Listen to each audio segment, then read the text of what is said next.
তিনি বলছেন ঠিক আছে সুন্দর করে অজু করে আসো, সুন্দর করে অজু করে আসো।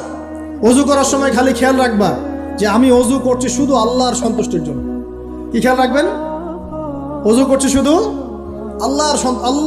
আল্লাহকে রাজি খুশি করার জন্য অজু করছে, আর কোনো উদ্দেশ্য নাই আমার।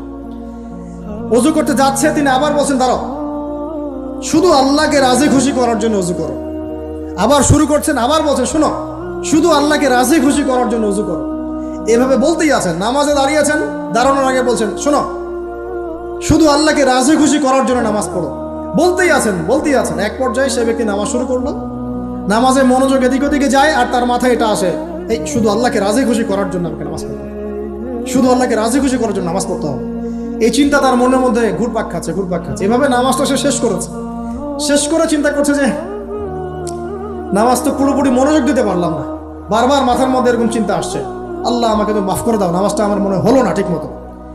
তখন সে ফিরে এসে তার সে ওস্তাদকে বলছেন, আমার তো নামাজ এরকম করে পড়লাম, কিন্তু শেষমেশ মনে হলো যে নামাজটা হয়তো কবুল হয় নাই।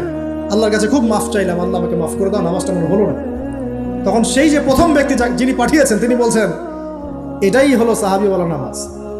তারা আল্লাহকে রাজি খুশি করার জন্য নামাজ পড়তেন, নামাজ শেষ করে আল্লাহর কাছে ইস্তেগফার করতেন, আল্লাহ কিছুই হলো না, কিছুই হলো। আমার কথা কি বুঝতে পারছেন? অতএব আল্লাহকে রাজি খুশি করার জন্য আপনি আপনার আবেগ, আপনার ইবাদত সব ঢেলে দিবেন, অন্য কারো কাছে কিছু পাওয়ার আশা করবেন। অতএব নামাজ আপনার মাদকের দিকে যাওয়া লাগবে না, নামাজই আপনার হতাশা দূর করে দেবে ইনশাআল্লাহ। 2 নাম্বার আমল হচ্ছে কোরআন তেলাওয়াত। যে ব্যক্তি কোরআন তেলাওয়াত করতে পারে নিয়মিত, তার মনের মধ্যে এই হতাশা, এই ভীরুতা, এই কাপুরুষতা কিচ্ছু আসবে না ইনশাআল্লাহ। আমি গ্যারান্টি দিচ্ছি আপনাকে, হতাশা আসবেই না আপনার মনে যদি আপনি কোরআন বুঝতে পারেন। কোরআনের একটা আয়াত নিয়ে কোনো সময় দেখা যায় 2-3 ঘন্টা সময় পার হয়ে যাচ্ছে, আয়াতটা ছেড়ে সামনে যেতে পারছি না। আয়াত নিয়ে কোনো সময় দেখা যায় 2-3 ঘন্টা সময় পার হয়ে যাচ্ছে, আয়াতটা ছেড়ে সামনে যেতে পারছি না। কোরআনের ভিতরে ঢুকলে আপনি দুনিয়ায় ভুলে যাবেন কি হচ্ছে আশপাশে। আমি এমন অনেক আলেমকে দেখেছি যে একটা বই, পাতলা একটা বই, আরবি বই নিয়ে পড়া শুরু করেছেন, যে ফজরের পরে জোহরের ওয়াক্ত হয়ে যাচ্ছে, বইটাই শেষ করতে পারেননি।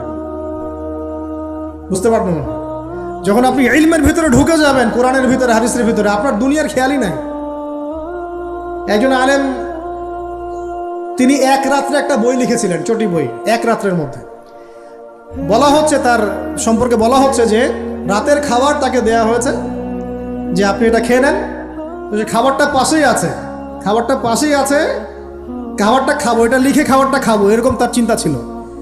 ফজর হয়ে গেছে, বই লিখাও শেষ, খাবার এই অবস্থায় পড়ে আছে, ডুবে গেছেন ভিতরে খাওয়ার